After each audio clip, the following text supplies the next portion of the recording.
A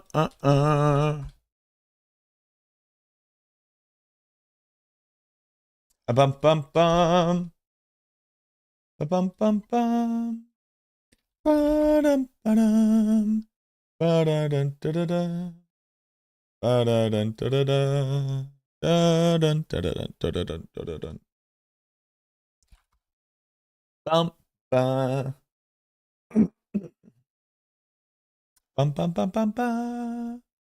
Ba-da-da. Da-da-da. Guys remember Legend of Zelda?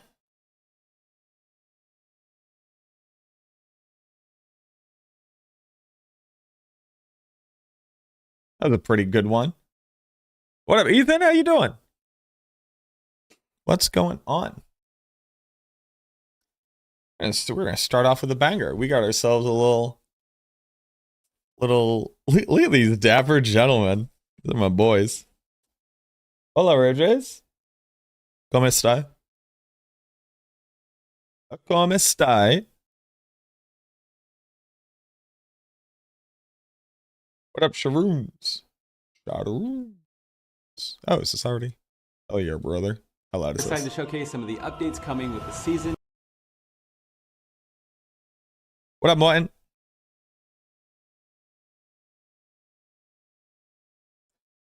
Oh, wow, that's so bright. All right, let's go ahead and calm that down.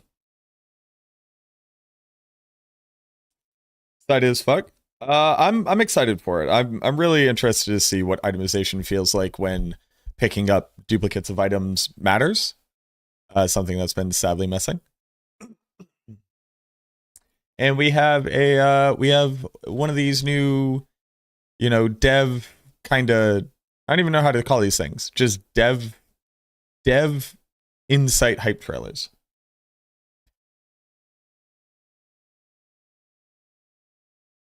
So let's see what they got to say. Intervention.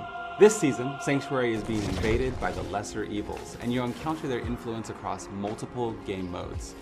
To help you fight back, we're introducing the Sanctification system, which lets you augment your items further than ever before. We're also adding in improved milestones with seasonal rank. I did not see the new LE roadmap. Do you have a link? Capstone dungeons and divine gifts that let you customize activities you enjoy the most. And also introducing tower and leaderboards with the beta test planned for mid-January. In addition, across all realms, we're adding in new unique items, improved monsters. All right, so they've now put more of a date to it. Mid-January. Mid-January is interesting. Because I was kind of expecting it like shortly after New Year's. And mid-January is shortly after New Year's, but we're now talking about a month and a week. A month and a few days into the season. Most people aren't going to be playing at that point. I think if they really build up around it, and it's like, here's a reason to come back to the season. The tower just released. Shoutouts to my boy Marcus. Cool guy Marcus. Cool guy Marcus is in the building. Hold on. I have to send this picture to Marcus. Hold on, where's cool boy Marcus?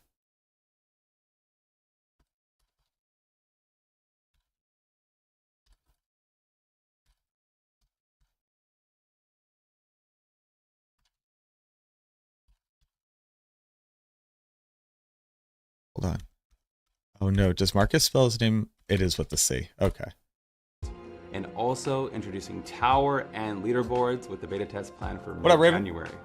In addition, across all realms, we're adding in new unique items, improved monster behavior, implementing major changes to tempering and masterworking. Oh, is he right over there? More surprises to come. All right, we've got a lot to cover today, so let's start with the invasion of Sanctuary. As I mentioned, the lesser evils are wreaking havoc across various game modes. So for Helltides, you'll encounter packs of maggots, even mega maggots. Ugh. Okay. Once you hit maximum Hold on, let's hit that one more time. Kelly Sharif, thank you very much for the follow. Hold on. That was a reaction. Hold on. Covered today, so let's start with the invasion of Sanctuary. As I mentioned, the lesser evils are wreaking havoc across various game modes. So for Helltides, you'll encounter packs of maggots, even mega maggots. Ugh. Once you hit maximum threat level, Pangs of Duriel will spawn. Slaying them grants you Baneful Hearts, which you can use to summon Duriel instead of the Blood Maiden. Don't worry though, she'll be back, she's just on a little holiday break. In the pit, you'll find Belial's influence everywhere, most notably in the form of his eyes. Destroy any you come across, and if you destroy several in a single run, the final pit boss will be replaced with Belial himself. I could have guessed that. Yeah. I see what you did there. Yeah. In the Undercity, on Daryl's... Okay. Okay. Okay. Okay. All right, boys. How we doing this fun? Okay. Can we... Them grants you Baneful Hearts, which you can use to summon. In the pit, you'll find Belial's influence everywhere, most notably in the form of his eyes. Destroy any you come across, and if you destroy several in a single run, the final pit boss will be replaced with Belial himself. I could have guessed that. Yeah. I see what you did there. Yeah. In the What I love so much about that is, like, if it does feel very off the cuff, and I'm very glad that they're including these in the videos. That is the most dad-ass energy. The Belial voice line callback goes crazy. Undercity, Daryl's corruption runs deep. Enemies can become imbued and launch spirits at you.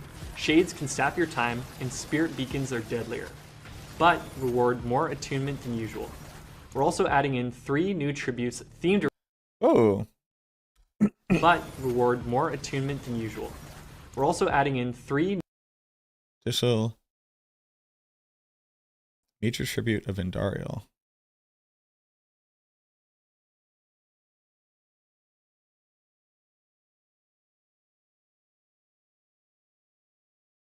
new tributes themed around Indariel, and of course, she can even appear as the final boss, offering extra rewards if you defeat her. Now, we can't have a lesser evil party without Azmodan. He's returning as a world boss, summoning meteors from the depths of hell. It was a cool commanding fight. Hordes of demons to attack you, so get ready for an epic fight. You can also summon Azmodan at will, using summoning altars with materials from the other lesser evils. You'll find 3 summoning altars to call the Lord of Nibelrings forth. What are we doing?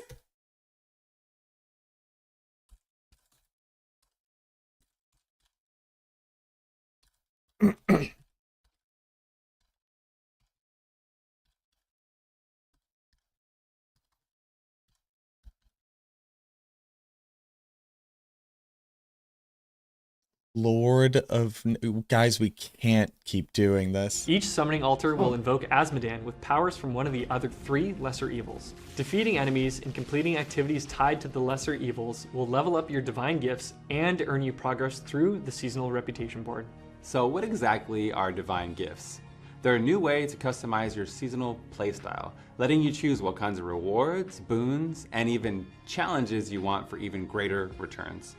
Each divine gift has 3 specific components. The reward portion. This is what you gain from slotting a gift anywhere on the board. The purified portion is activated when you slot a gift into the center slots. These typically grant powerful or unique boons and double the reward bonus associated with the gift. Powerful. And finally, the corrupted portion. This is activated when slotted on the outer edges. This makes things more challenging, but also yields greater rewards. It's optional though, so it gives you more control over your experience. Defeating a lesser evil for the first time in a season. Where's Paladin? I hid him in the basement. Yeah. Yeah. I have the Paladin in my basement, and I'm not letting him out, and you can't make me. This is no place for a warrior to die, he said as I put him in my basement. Corrupted essence. Bring that to our old friend Hadriel to unlock divine gifts associated with that particular lesser evil. Once unlocked, that is the voice line from Diablo 2 when the Paladin enters the jail, level 1. It is my favorite voice line from Diablo 2. unlocked, you'll continue earning experience toward leveling up those gifts by defeating that lesser evil and their minions throughout the season. For a full breakdown of every divine gift and all the details we talked about today, make sure to check out the blog post linked in the description below. Let's talk about Sanctification. Let's our talk about brand nipple new rings. seasonal feature. This season, the team wanted to have some fun and take a few creative risks. So, as always, your feedback will be super important as we see how the system evolves over time. Sanctification is designed to be something you do after your item is fully complete. So it's basically that final step in your item's This is journey. no place for So, a warrior to why go die. through all this? Because there's a chance to make your item insanely powerful. There are some wild combinations possible here. You can add a legendary power to a mythic item, creating some one-of-a-kind combos that we've never seen before. You can also add plus skill ranks to items, add random affixes, or improve an affix into a greater affix, and more. Think of it as one last gamble. This is that, oh crap, did that just happen moment. Of course, there's always the risk of getting something unexpected. But hey, what's fun without a little risk, right? So how do we actually sanctify an item? Well, you got rid. Well, hold on. You got rid of all the risk, bud. There was cool risk. Got rid of that. No, I'm saying. in pre-torment difficulties, you can earn and hold one. Was that a bloodless scream with rubies? It did look like it. I don't know. Well, Shadow Bloodwave would run rubies in a bloodless scream. Every day, more hints about a potential 2.5 release for the Paladin. Can it be Thursday already? Invitation at a time. I woke up this morning at first off, I woke up at 6 in the morning, which is weird. I typically wake up around 8 or 9 o'clock. I just woke up at 6 o'clock in the morning and I couldn't go back to sleep, which sucks because I only went to sleep at 1 a.m. So I'm running on a little bit of fumes here because yesterday I just spent all day updating build guides and going over the build guides on Maxroll and putting out that video and everything. And and I looked at the thing and I went, well, tomorrow is the 11th, which means, season's going to start. It's going to start late. So I should probably rest up. That's probably a good enough excuse to take another day off for streaming. And then I looked at my clock and it was the 9th and not the 10th. And I went, I thought it was, what day is it? And then it turns out it's Tuesday and not Wednesday. So I lost a day somewhere in my understanding of time. I lost 24 hours. They're just gone. But I'm not closer to Thursday. So it's I lost a day, but didn't get to do the time traveling. I don't know how that's possible. This allows you to travel to the Heavenly Forge to undergo sanctification. In post-torment difficulties, you can earn heavenly sigils that transport you to the forge as well.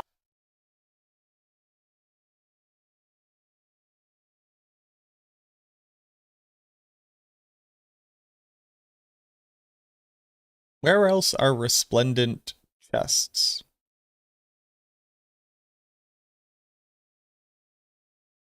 Oh, just from in Nightmare Dungeons? Did we know that? Did we know this?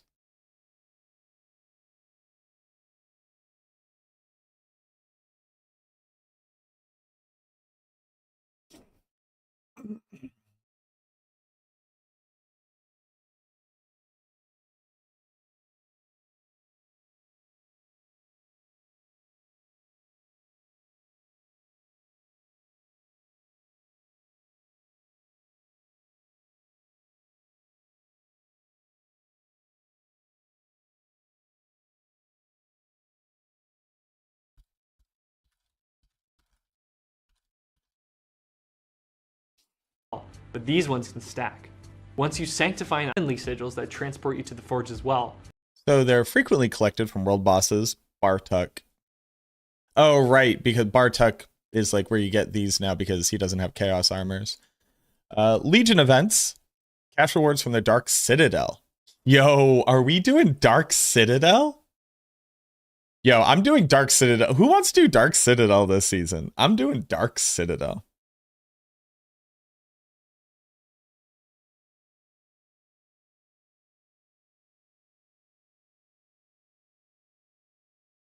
I'm excited. I'm going to do Dark Citadel. But these ones can stack. Once you sanctify an item, it becomes unmodifiable. so make sure you're happy with it before you commit. Next up, let's talk about some big changes coming to the season journey. Happy What was with the it before you sanctification commit. on this? Next to find item, it becomes unmodifiable, so make sure you're happy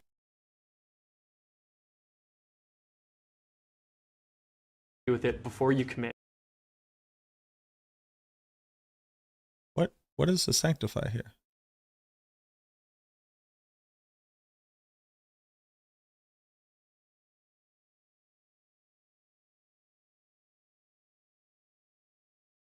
What am I looking at?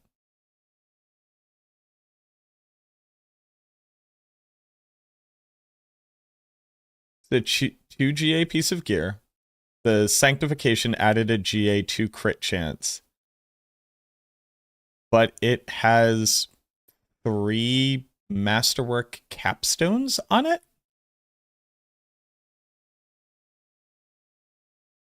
How does it have that?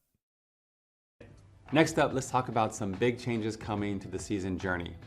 This season, the journey is evolving into a more challenging progression system called seasonal rank, and it's packed with even greater rewards. Each rank now requires you to complete a capstone dungeon before moving on to the next one. Just like previous capstones, you can tackle them early if you're feeling confident, even before the recommended level or difficulty. Renown is also being phased out in favor of the new seasonal rank system. Instead of grinding Renown, you'll now complete optional objectives tied to your seasonal rank to earn key rewards like Paragon, skill points, Smoldering Ashes, and cosmetics. It's a new way to make your seasonal progression a bit more focused, rewarding, and ultimately more meaningful. Season 11 is also bringing some major system updates, including the long-awaited reworks to tempering and masterworking. Let's start with tempering. You'll now be able to choose exactly which affix you want to apply to your item from a tempering recipe. No more leaving it up to chance. In addition, tempers can now crit, turning the tempered affix into a greater affix.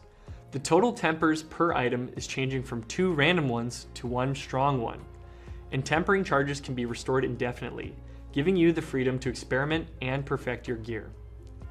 For masterworking, it no longer increases your item's affix values directly. Instead, it now improves the overall quality of an item. You can masterwork an item up to quality level 20. But what does that mean? Quality increases all affixes by 1% per quality level, so 20%.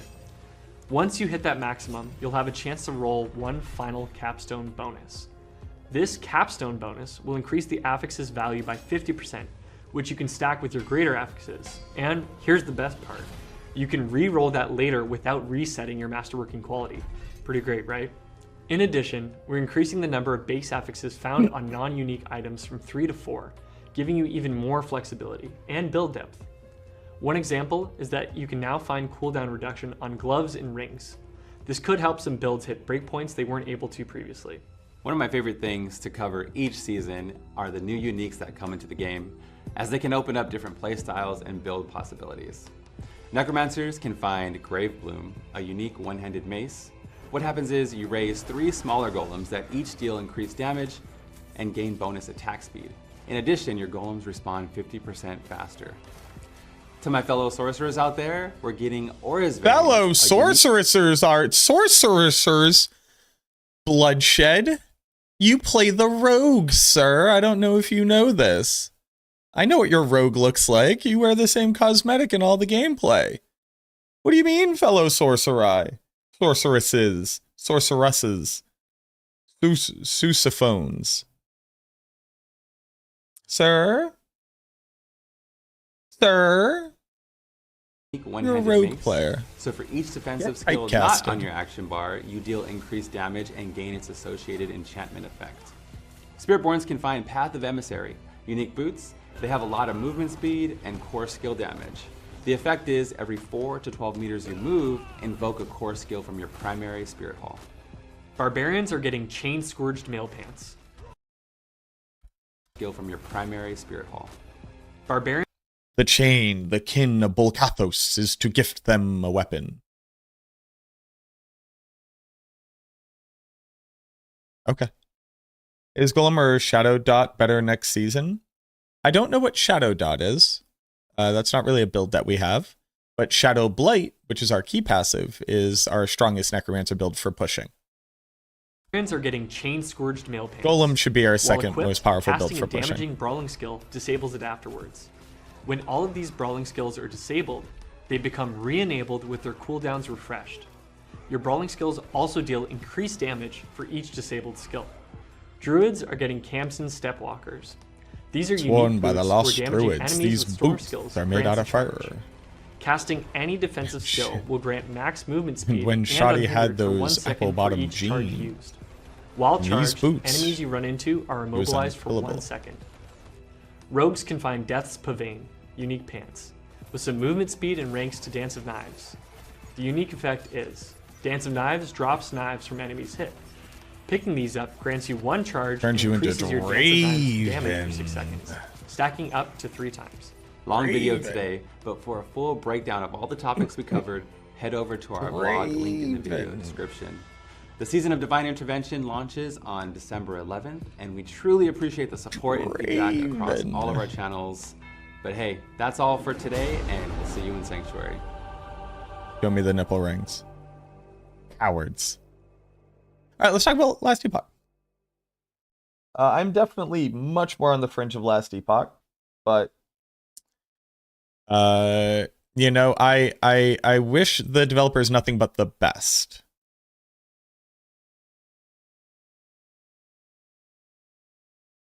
They're dealing with a lot of stuff. Do the 3 golems take the place of minions? No. You can have 3 golems and minions. You wouldn't, but you can. The only viable golem build is to sacrifice your other minions because the Hulking Monstrosity board gives you insane bonuses when you sacrifice your other minions.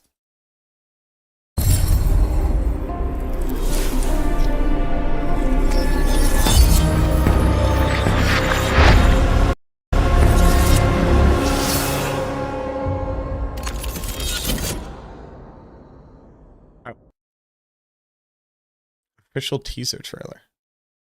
That? Okay. Good day, travelers! Today we're sharing a deeper look at what's coming in Season 4, Season 5, and the Last Epoch. Oribus expansion. Size update, you'll find a revised roadmap, a new teaser. The new teaser is crazy. The launch date for Season 4 and the first details about its upcoming content. We're also pulling back the curtain on some of what you can expect in Season 5 and offering an early glimpse at the journey ahead in Last Epoch Oribus. We want to touch on our information release cadence and quantity for a moment. There's a delicate balance between keeping the community informed and keeping information hidden to build hype before a big event. We recognize that we've missed the mark in recent posts, so we're revealing much more than we usually would at this stage. But we still have plenty of details and exciting content to share on the lead up to Season 4's launch. Before we get into the details of Season 4, let's take a look at the updated Season 4 and beyond roadmap. Before getting into the details of Season 4, let's look at the Season 4 roadmap. That includes many of our current plans for Season 4, 5, and the Last Epoch, Oribus. Okay, so what do we got? Season mechanic, Omen Windows. I assume I would know. Ooh, I like this art. Echo chains. Is this chains of maps? Like echoes are the maps, right? Corrupted items, corrupted altars. We're all doing Vol orbs. Hell yeah, brother. A new rogue skill. Just a new rogue skill. Blazestorm expanded to full skill. Rogue and Spellblade updates. Primalist animation overhaul. Rogue animation update. Face the wrath of a raging demigod.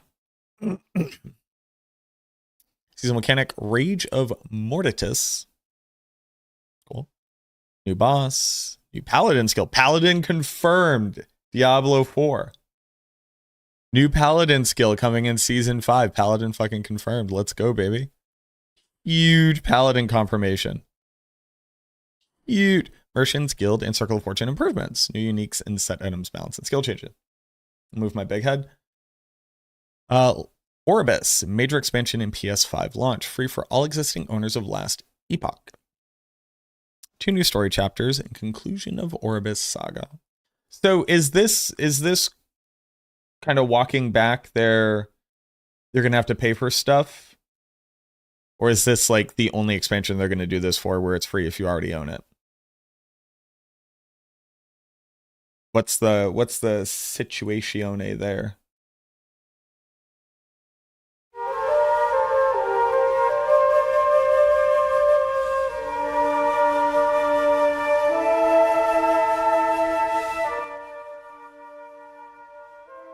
Sorry, that was so loud. Yeah, they're doing pay for class, they're doing pay for expansions. But was it always you were gonna get this expansion for free if you already own the game?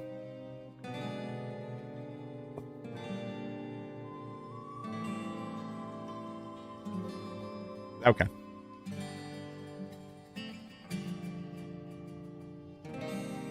Oh, skill sigils are still coming. Do people like know what a skill sigil is supposed to be? Combat audio overhaul, animation overhauls for Sentinel, Acolyte, and Mage. I like it. This is kind of interesting. I like that it's like this class is getting an animation overhaul. The other one will still be potatoes, but these ones are getting an overhaul. I don't hate that. So in EverQuest, yeah, that's right. Old EverQuest, baby. What was it? Was it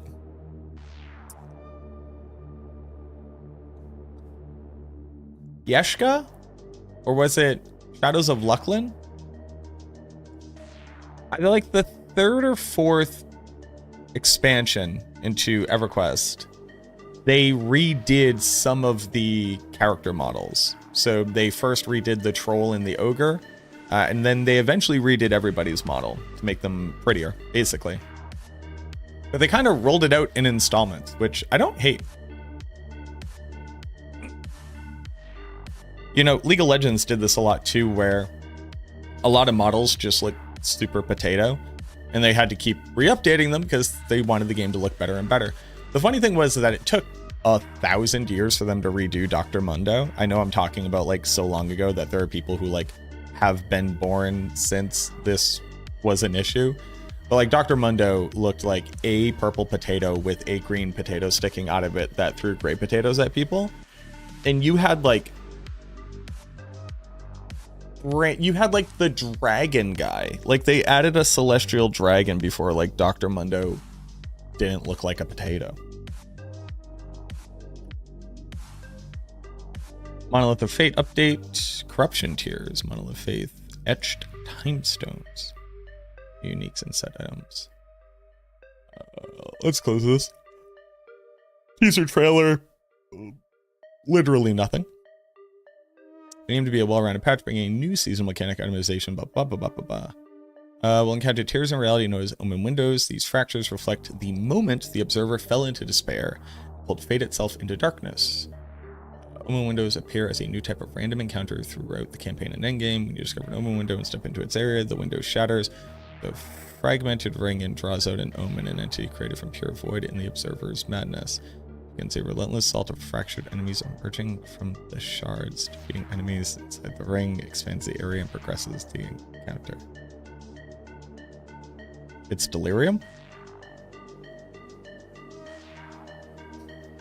Like it's literally delirium?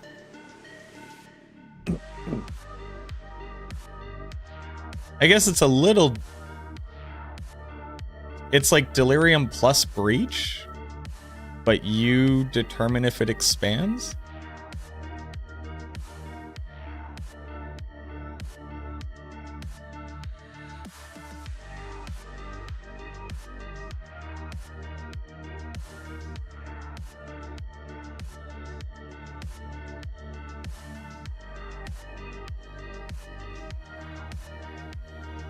Oh, you know what?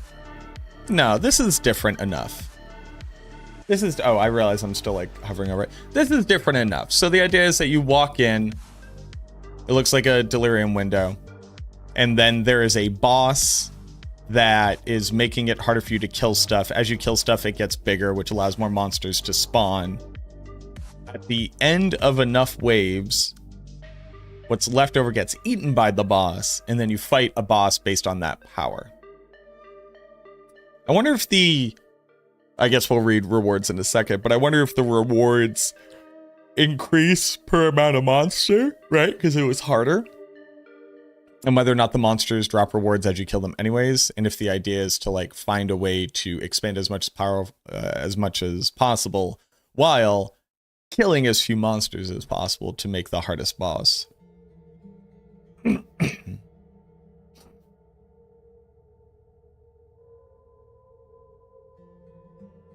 Increased item quantity and quality. Omen window encounters offer a trove of valuable rewards, including runes of corruption and time glass fragments, which we will talk about more below. You will earn corrupted altars and omen idols, which will reveal more details about closer to the launch of season 4. Having the hyena skin and naming yourself Hogger Prime, I like that a lot. The one skin I didn't get and I always wanted was the King Bowser Rammus skin.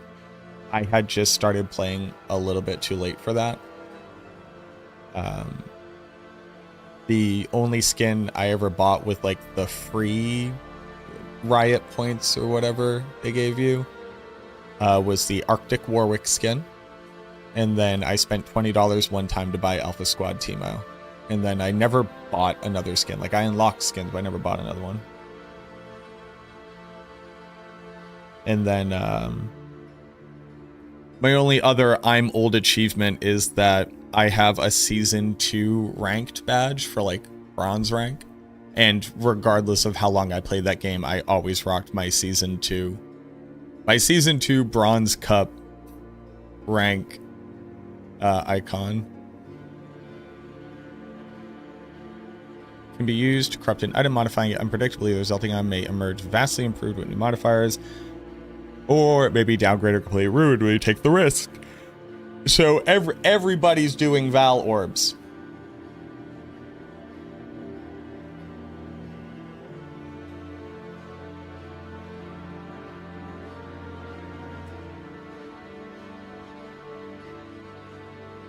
Hell yeah, brother.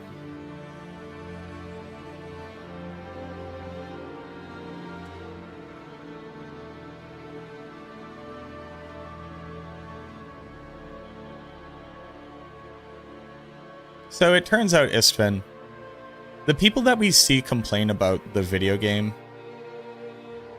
no matter what video game it is, aren't real. That's it. Which I know puts me in a weird place. But this is decidedly different. Like, I at first was just like, oh, so it's just Delirium. And I was like, oh no, it's a little bit more like Breach. And I went, well, no, it is distinctly different than either of those. Did I own Black Alistair and Tribal Rise? I did not, no.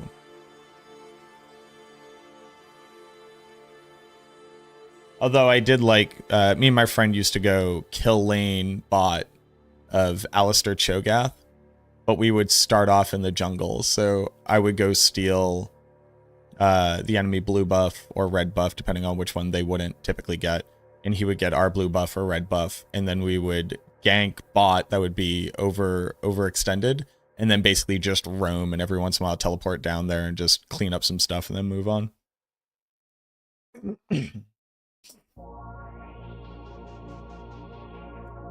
This is distinctly different.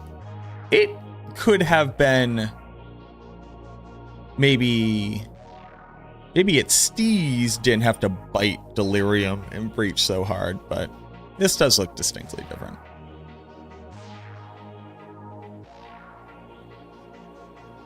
They can be used to trade for specific items, including Runes of Corruption and Interwoven Echoes. So here's... okay.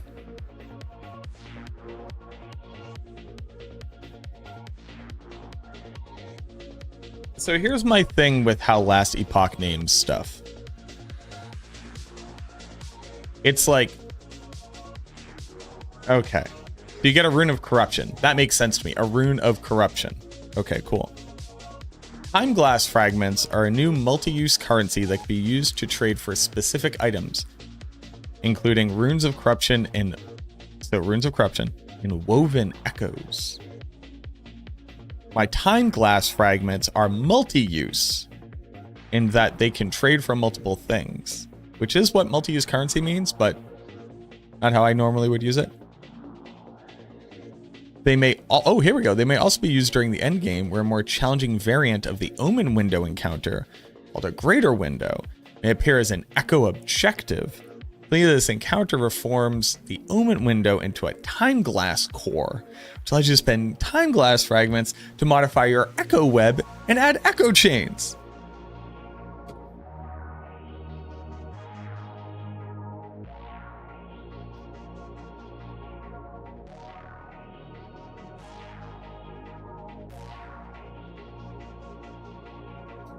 What are we doing? What are we doing?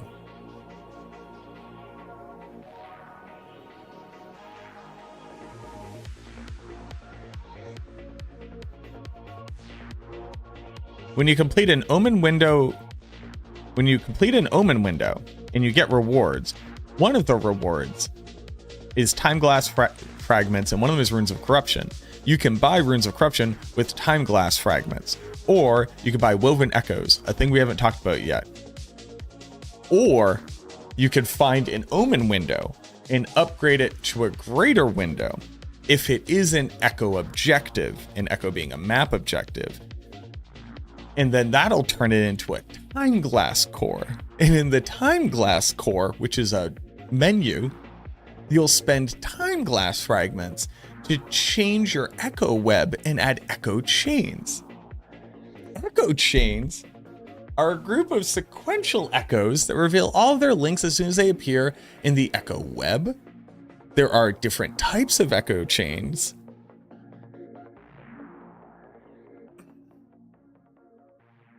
And then at the end of the echo chain, there's a more rewarding echo, which might be a conquered tower where you fight nemesis.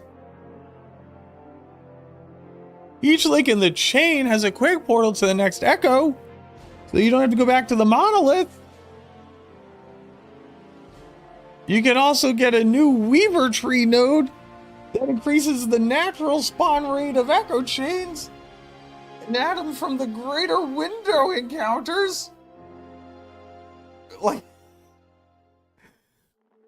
it's cool. You can chain maps. There's naturally occurring map chains. You can also do echo. You can also do echo Omen windows to like specifically change your web and add chains. So if you found a mechanic or an echo objective that you like, you could propagate that.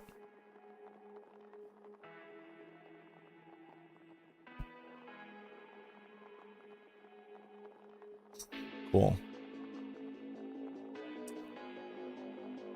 This is too many fake words.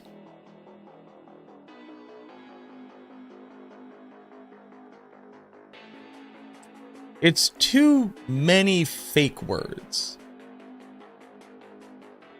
You know what I mean? There's too many fake words in video games. That's it. That's all I got.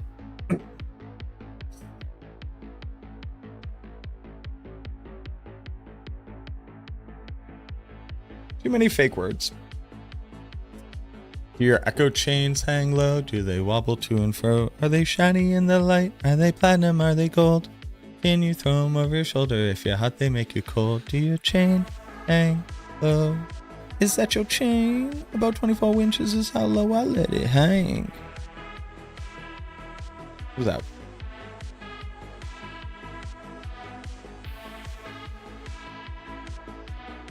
Nobody can stop me. Who made, was that Mims? Who did chain hang low?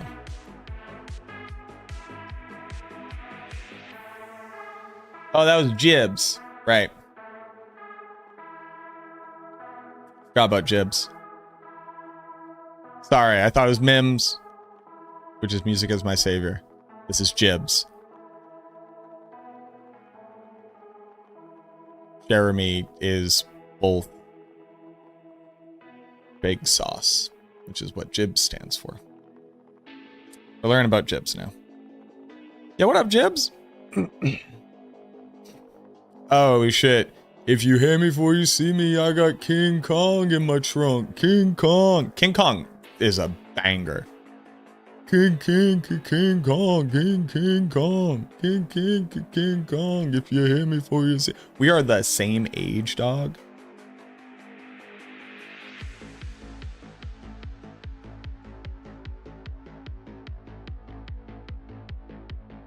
Wait, we were the same age when this song came out? Wait, you were 16?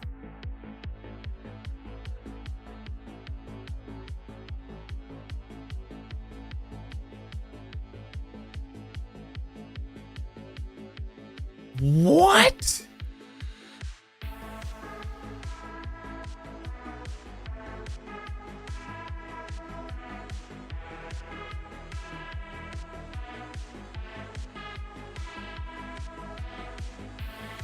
Oh.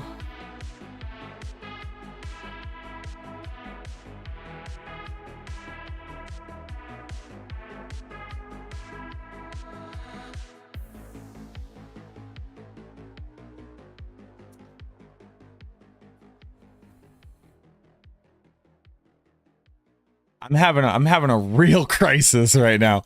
What do you mean? What do you mean we were the same age? I'm older than Jibs?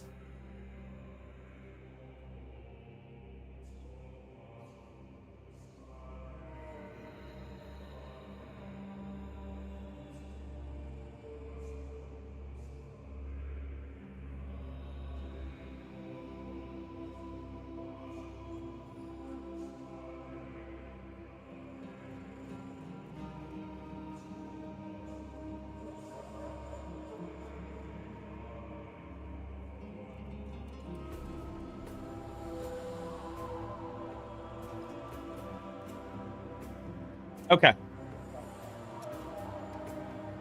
Ooh, boy. Ooh, boy. Ooh, boy. Ooh, boy, howdy. Okie dokie. Okie dokie. I'm fine. I just wanted to know what Jibs standed for, but I guess I'm older than Jibs, who made the song Chain Hang Low, and we were both 16 when this song came out. He might have been 15 when I was listening to this song. What are we talking about? Now that I look at him, he's clearly a kid.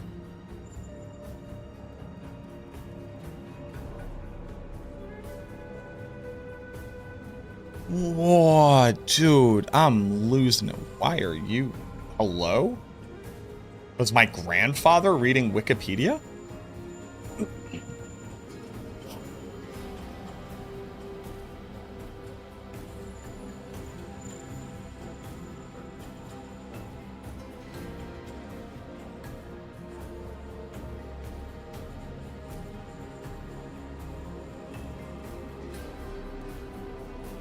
Oh, well, we don't really have a lot on Jibs.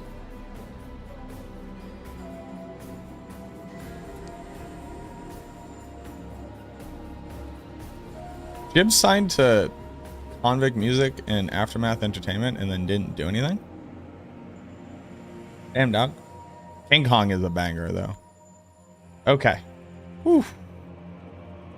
Oof. Okay. Let's go back. Let's go back. New rogue ability can be used with either melee weapons or a bow. It serves high impact, high cost option that ties directly into the rogue's broader shadow toolkit. Shadowrend. Why is the rogue a samurai?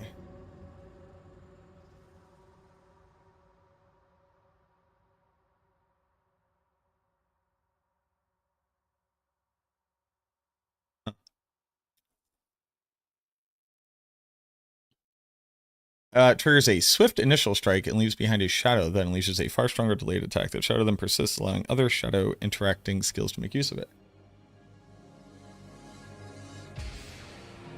Is PoE is last epoch easy to get into? I would say yeah. I'd say it's a fairly, well, okay. Very easy game to play. I don't find it particularly difficult, especially in the early game. The skill tree is complex, and how you buff your skill tree is complex, and that just like is a true statement. So I would say as long as you're okay with the fact that you're going to screw up, and then have to reset your skill tree at some point? Yes.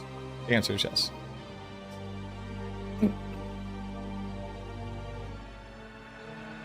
I was born the same year that you went to your first Slayer concert.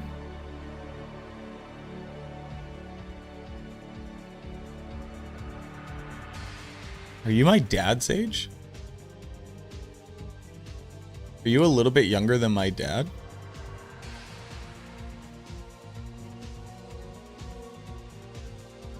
Let's say you went to your first Slayer concert when you were 15. How old were you when you went to your first Slayer concert?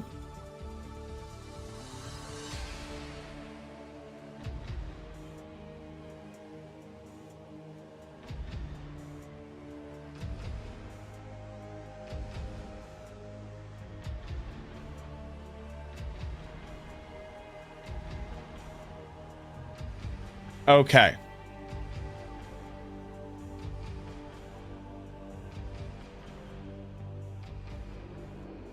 That being said, you were more likely to have LARPed with my dad than LARPed with me. Skill tree for Shadowrun will provide more details closer to launch. Examples of the ability actually can be seen below. Bladestorm is a new standalone skill inspired by a fan favorite node from the Umbral Blades tree. It hurls a spinning blade to a location, tearing through anything caught in its path. Because players constantly ask for the skill augment to be expanded, we built it into its own full skill, complete with a dedicated skill tree offering a wide range of new customization options. Umbral Blades will be receiving new options as well, since Bladestorm's functionality is being moved from its tree. If you enjoy watching a relentless spinning blade hunt down enemies on your behalf, this one will hit the mark. You were lapping in the 90s? World of Darkness, mostly? I think a lot of people were vampire masquerading. Shuriken Storm node, which allows your Shuriken skills to be triggered while Bladestorm is active. So why is the rogue a samurai ninja?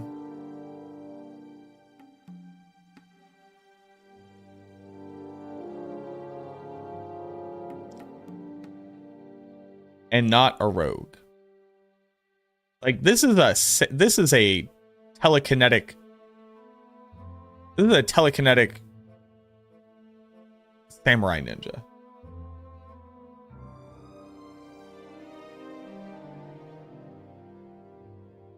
I need to tell my friends.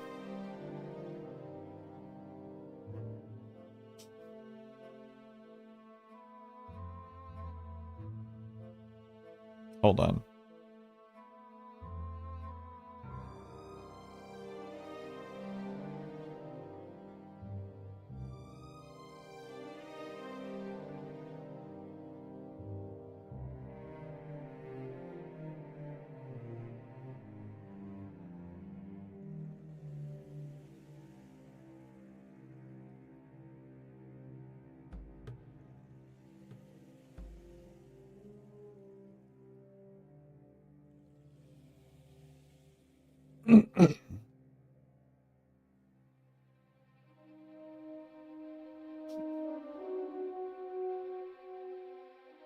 I just have to tell everybody this.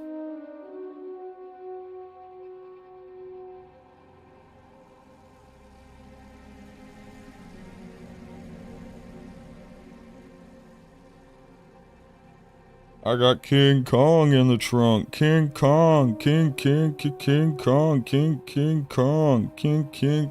Kong. If you hear me for you see me. If you hear me for you see me. I got King Kong in the trunk. Mini Spellblade updates coming in Season 4 aimed at improving the effectiveness of triggered abilities. As an example of how we're going to accomplish this by changing Spellblade's previous mastery benefits from mana spent on melee attacks is converted to ward to 30% of added melee damage on weapons also gained as added spell damage. Huh.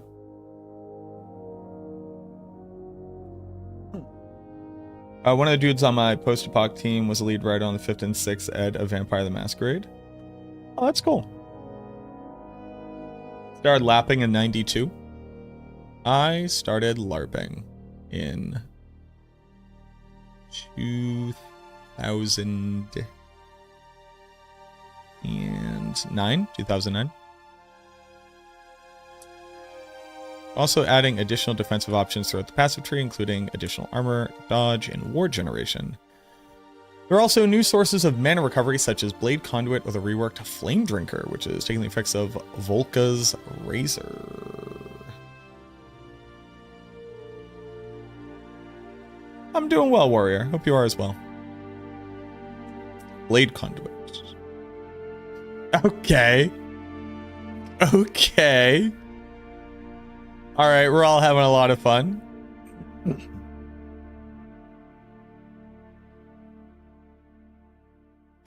How do we feel about this? Like, how do we feel about the Diablo 4 devs saying Lord of Nipple Rings? How are we feeling about burning Elmo GIF? How are we? Are we happy we're in like post-Puritan advertisement? Do we think we've lost something?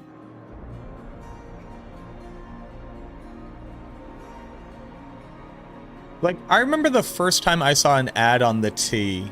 The T is the train system in Boston.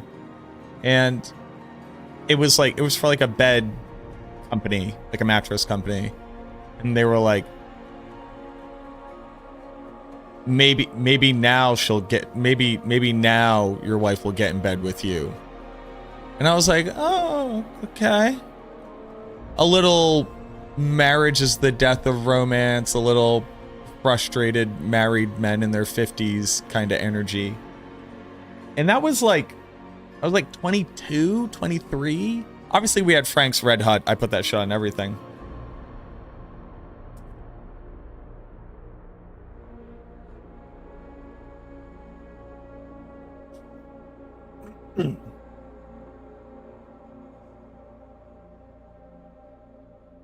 You know, how do we feel?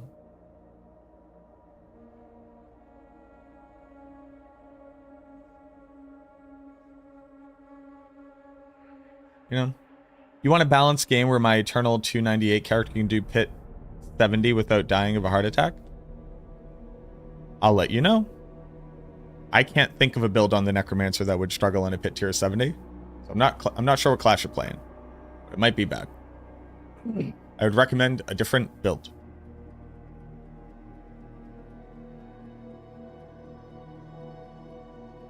Old grumpy long-haired gatekeepers of Danish LARP would say that anybody who started after the year 2000 are new forever. I get that. They are, right? Like, until those people die out.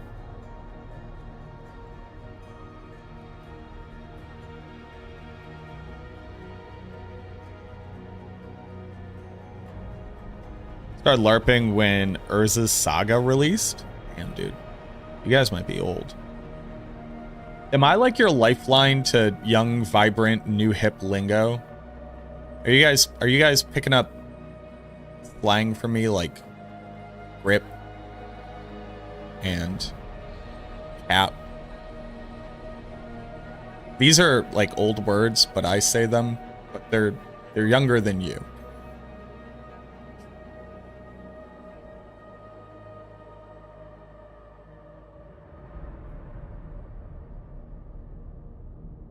I'm only 5 years younger than you? Holy shit, you're old. Oh my god. I hope you're re-solidifying your 401k investments in more stable options.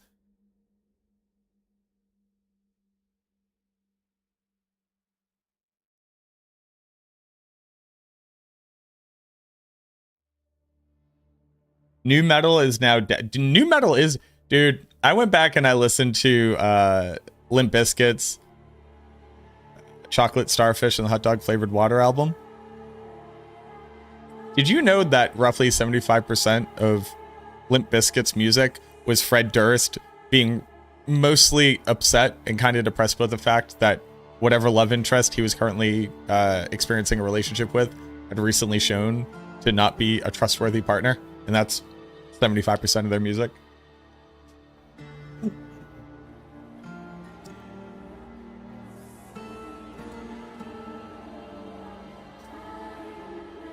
Enemy hit reactions. One of our ongoing goals is to make combat feel more visceral and responsive, which it currently does not. You feel like you are trashing your way through, like, paper dolls. Like they've seen this evolve across recent updates through improvements to animation, sound, and visual effects. Further, with a significant enhancement, now visually react to your hits through new additive animations explicitly crafted for each enemy type. This update has been applied across the entire game.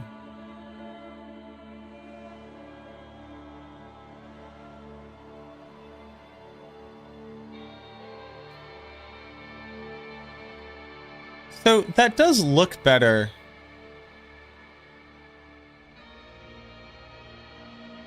It looks better.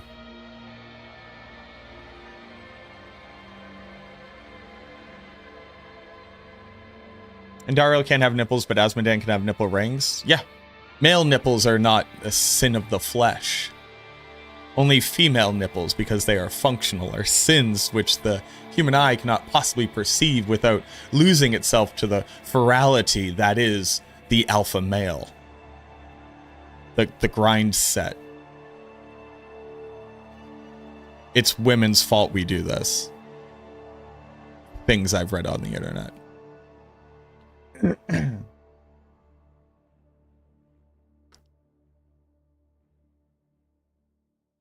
Change may seem subtle at first, but it meaningfully improves the impact and clarity of combat, making every strike feel more connected. Yeah, I mean, that looks better. It's still, like, kind of silly that this monster doesn't react at all to the fact that it's just dying, which I don't know a game that does that well other than, like, Elden Ring, but that's, you know, like, you can't expect much more in an ARPG. It's mostly that it's so funny, like, Path of Exile feels significantly floatier because you move while attacking. But Last Epoch, dude, I feel like I have a leaf blower and I'm going through, like, a confetti store when I'm playing that game.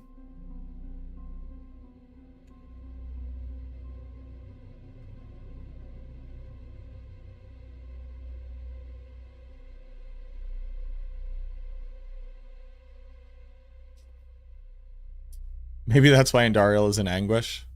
Somebody gave her some real mean purple nurples. Ongoing animation improvements across the game. Primalist is receiving a full set of new animations. Several of the original early access animations have been rebuilt or reimagined. Make combat feel more impactful. Movement feel noticeably smoother.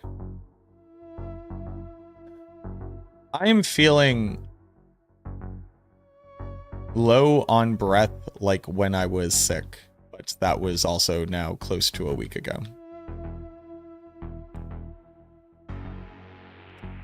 I don't know what's up.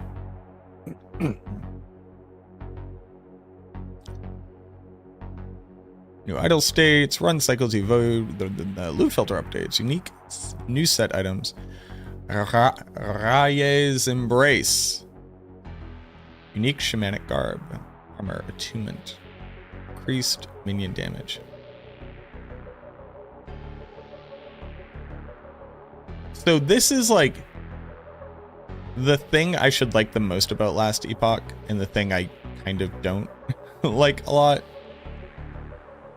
Like, if I were more comfortable with the game, I would just know what this item does. It's like increased fire damage and increased chance to ignite on minion hits, and then I will gain health when a companion hits, and a companion must be different than a minion, surely, or they wouldn't be different words. And then increase health for me and my minions. Is that a companion? Who knows?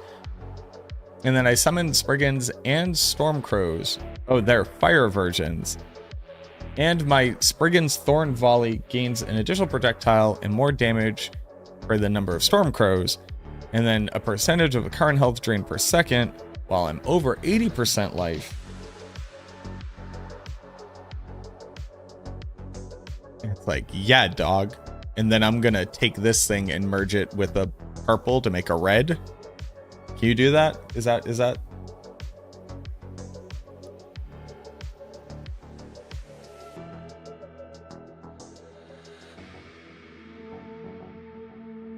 Right?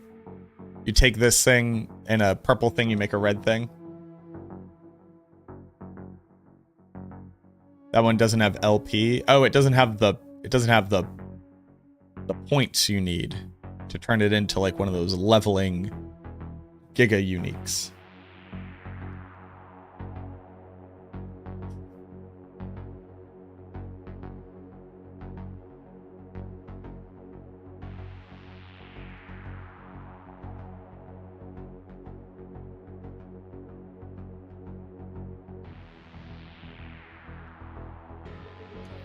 So minion is the blanket term, then what is a companion?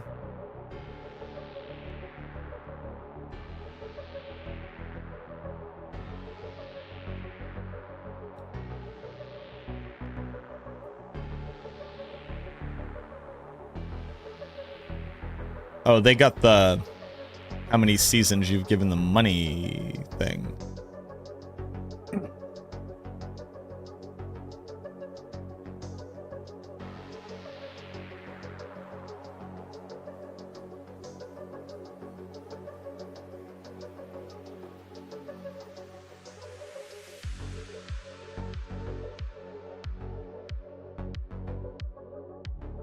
Wow. Hey, man. They didn't, like, do this to you personally. Wait, why does this have...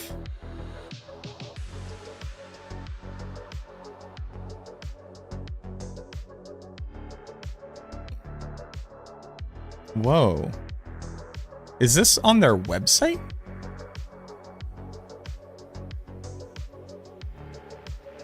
Is this like a new Chrome feature? This is just on their website? Why? Huh.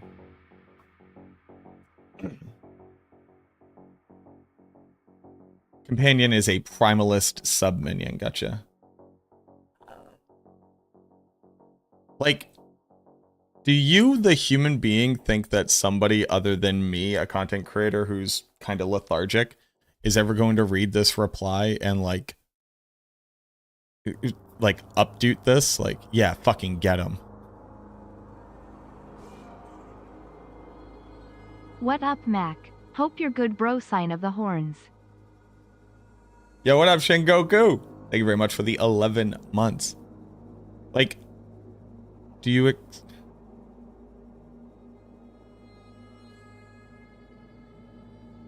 Okay.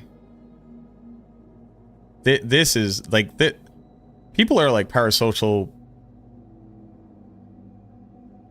People are parasocial with content creators. This is, like, weird.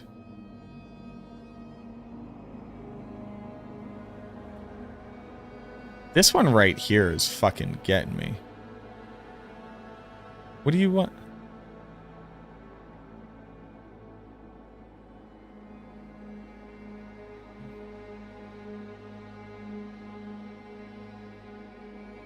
Weird.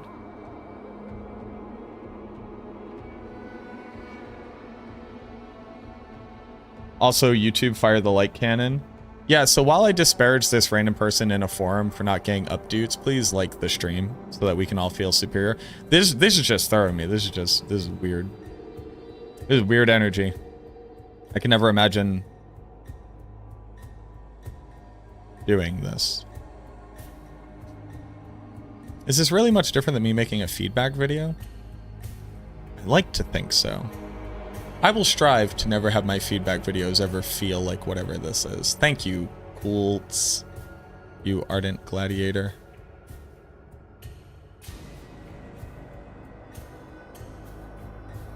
Thank you for your service, I guess.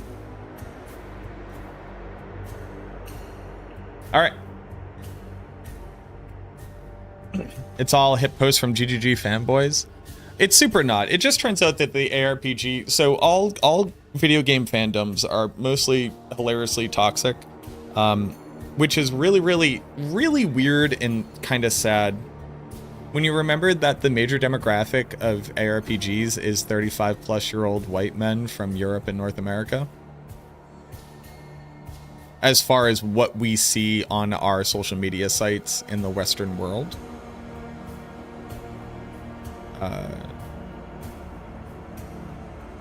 And that's wild, dog.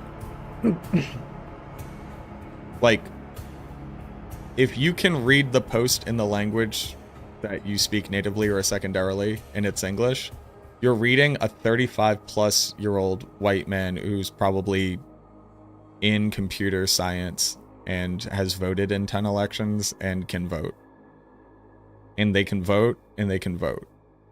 And they can vote for who is going to be the prime minister or the president or gonna be on the council or whatever your nation state has. It's fucking insane, dude. Like, these are grown men who have opinions about whether or not you could take the soap and the shampoo when you get a hotel, when you travel for work for their company that pays them a salary. And they have kids and they're married to somebody.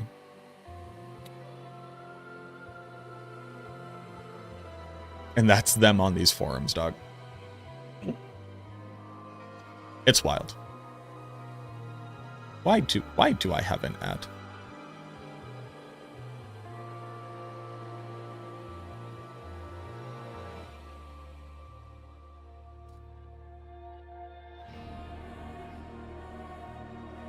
Huh. Interesting. Okay. So, we had made a bunch of builds. I'm wondering if there were any cool builds that people were hoping to see me Theorycraft before the season start.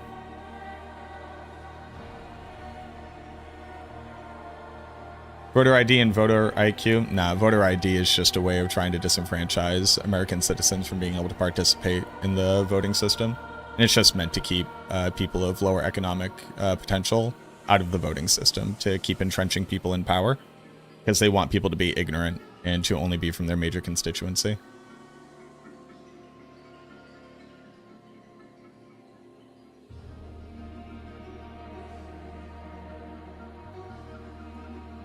It's not a new trend at all.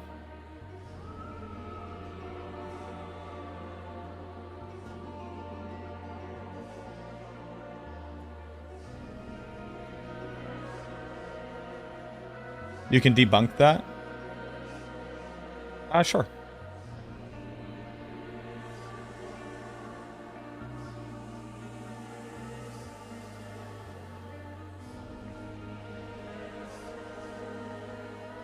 Three Golems in D4 is the return of the Witch Doctor's beloved Shortman's figure. That's my understanding of it. Yeah. Like, it's kind of like exactly Shortman's finger.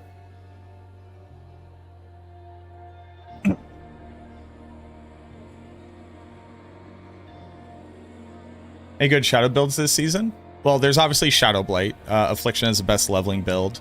Sever is going to be, like, fairly competent. Bloodwave is inherently a Shadow build. That does shadow damage. Blight is going to lag behind a little bit. There's not really a good dot build, is the issue.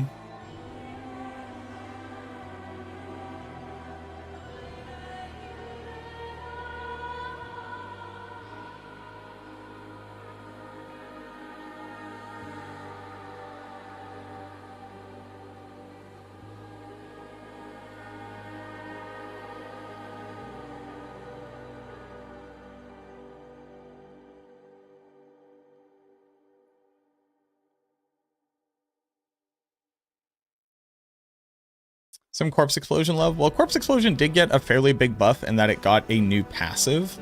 The major issue is that it doesn't move the needle so much.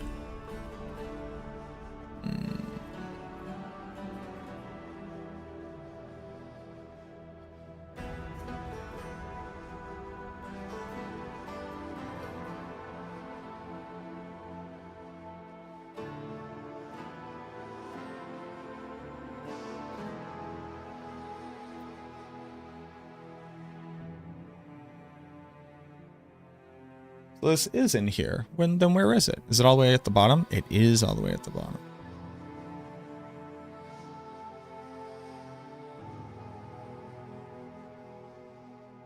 So, Corpse Explosion ends up just kind of being weak across the board.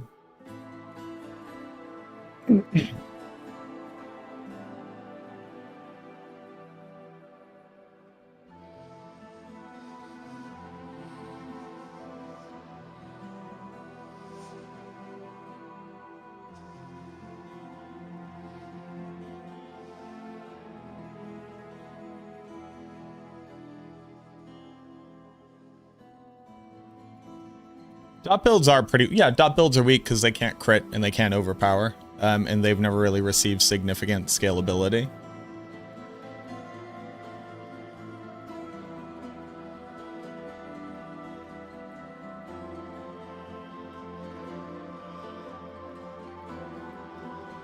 Not enough movement on Army of the Dead? Not really. So it also gained Hellbent Commander. And they slightly buffed Sanguivore. And that's it. Which does not leave it with enough scalability. Lots have never recovered from the Wither node changes. Yeah, sadly.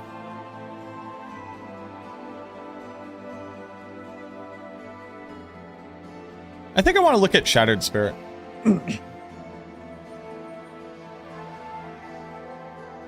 What are my personal expectations? I am fairly certain that we will get the expansion reveal and a date for the expansion.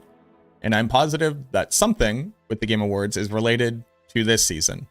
Else they wouldn't have forced the season to start half hour after the Game Awards. I just can't imagine what that thing would be. So I guess we can kind of like talk about the speculation. I did talk about this on the Pure Diablo podcast with Xanth. We recorded that. That'll be coming out soon. Online is like clearly like a new class, right? I think revealing, like just dropping a class in. So here's like my major issue with it being a class, because it could kind of be anything. You come across. People are like, well, clearly Paladin coming, Divine Intervention. Divine Intervention actually has nothing to do with Paladins. Not really, right? Like the story arc of Hadriel is that even though the Angrus Council has decided to no longer attempt to, participate in the eternal conflict as it pertains to dominance of Sanctuary, Hadriel believes that because the demons are making incursions, that he at least has some responsibility to come help.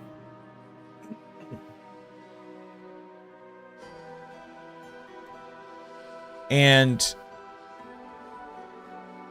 he doesn't, like, we saw at least the quest line. We heard the voice lines. At no point is he like, and I have recently re-imbued the faith. I have taken up the mantle of Anarius. Like, his whole storyline is, I'm trying to be as on the DL as possible about this. And I'm just being a little cheeky guy. I'm just, I can't help you. But if I don't see you hitting your weapons with my hammer, then I can't stop you.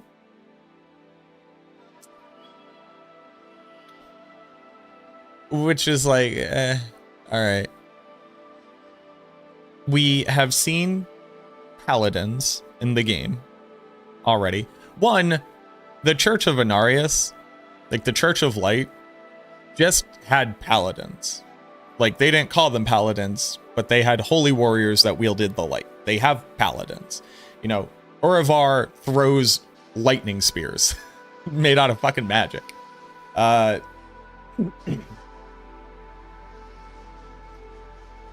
And what's his name?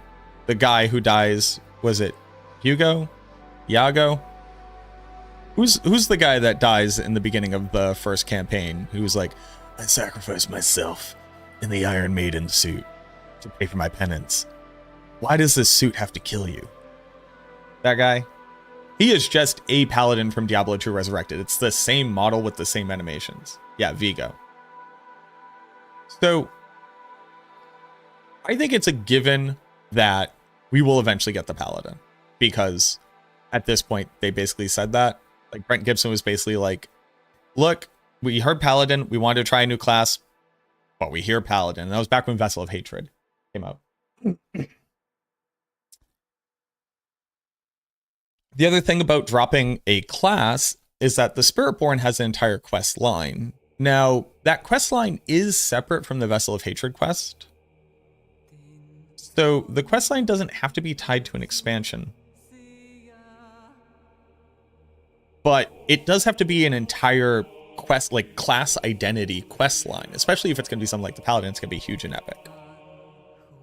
My thoughts of when we were going to get a Paladin was that clearly we have Akarat. Akarat's going to be developing a false religion where people are like, oh, Akarat's back. And I thought he was going to corrupt a new start of paladins, a new clutch, you know, and that we were going to free them, and that's how we would unlock the class. That was my idea. There are people thinking that like the expansion will drop. If we walk into season 11 and they say also the expansion drops today, then Microsoft is so much more at the helm of this company than Blizzard, than the Blizzard that we know and love, that like I don't know what to expect. I don't believe that. I can't see a universe where that happens. So like what happens at the Game Awards? If it's something related to like pre-ordering the expansion, there are a lot of systems that are kind of low-hanging fruit that could be implemented into the game that we could be trying out. So the seasonal powers here are like very much a very, very light version of an Atlas passive map. What up, Geeky? Like, put in a node that make thing harder and give more or different reward. That's the Atlas passive tree. So the seasonal power being an in-season on-ramp to the full system that is like an Atlas passive tree. And that's just it. You can't like unlock that for some people by pre-ordering an expansion.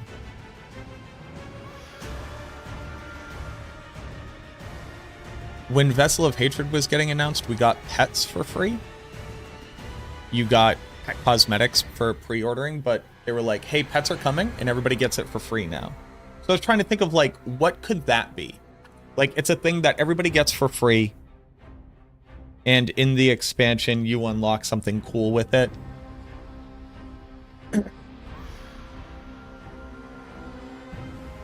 Cosmetics, but that's lame. Especially it's like, I saw people saying like, it'll be cosmetics for the new class. Why would I ever care about buying cosmetics for a class that I don't have?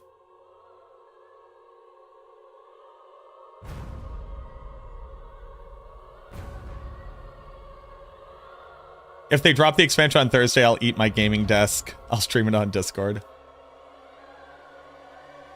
It's way too big of a deal. You don't have to watch the Game Awards, even to find out the expansion date, to unlock cosmetics in Season 11. So this is, I keep going in this circle.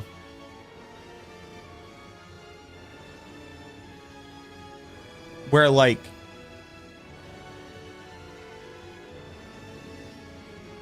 it has to be bigger than cosmetics. They can't just put in a new pet.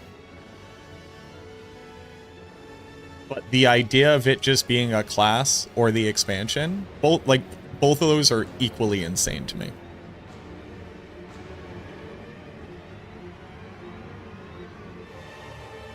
Cow level?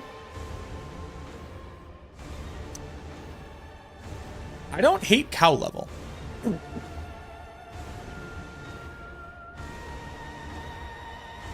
I don't here. So here's the other thing. They've been real quiet. Now, obviously, they're still kind of, you know, adjusting to Adam Fletcher has just left. Probably looking at what community, you know, like information dissemination looks like. Typical who does what. You know, is it Marcus? Is it Bloodshed? Who does what, right?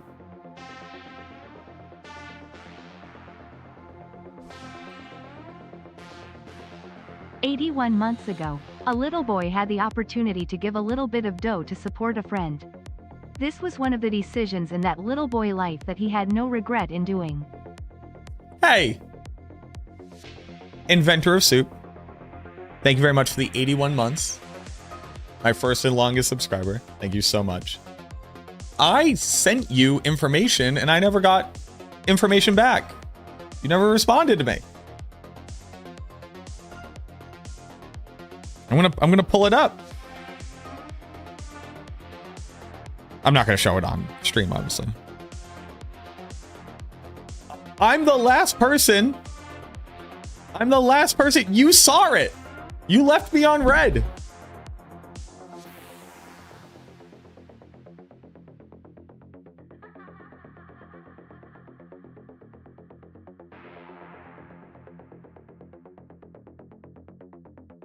One of the D4 videos when they show a left of the new pet. Shows 7 class icons that can use it. Which video is that, Rayjays?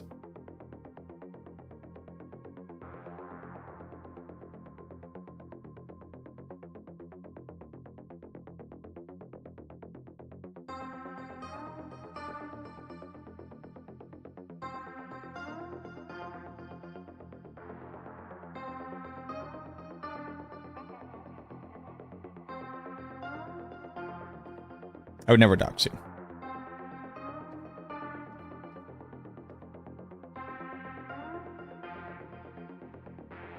Secret cow level would need other content or reason. Secret cow level.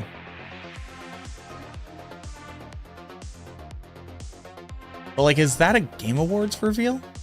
Is that like a everybody tune into the Game Awards? If it's everybody tune into the Game Awards and then it's like the final piece of the cow level puzzle is in the game, but can you move through the puzzles good enough to find it? Like, I'd throw up.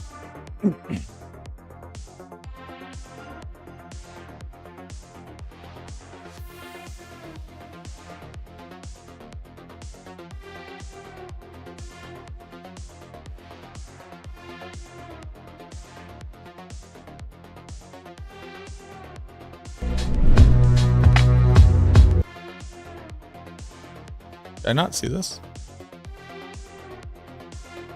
Oh, I didn't see this. Or did I?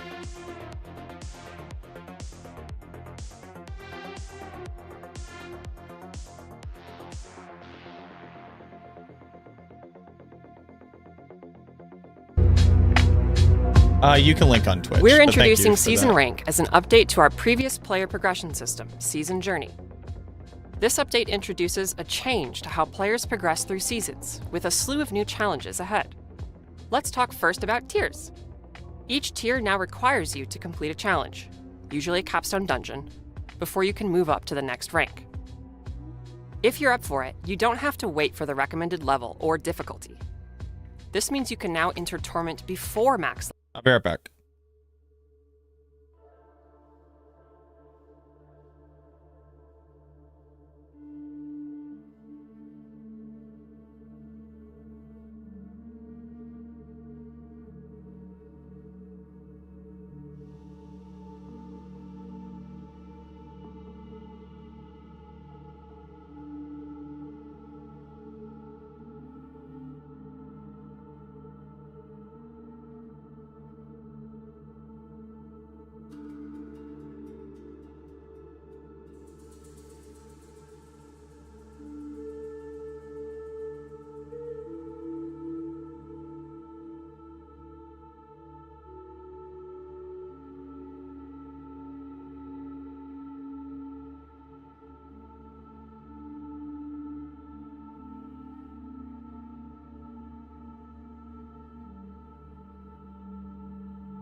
Sup Mac, just getting back from our week in Orlando.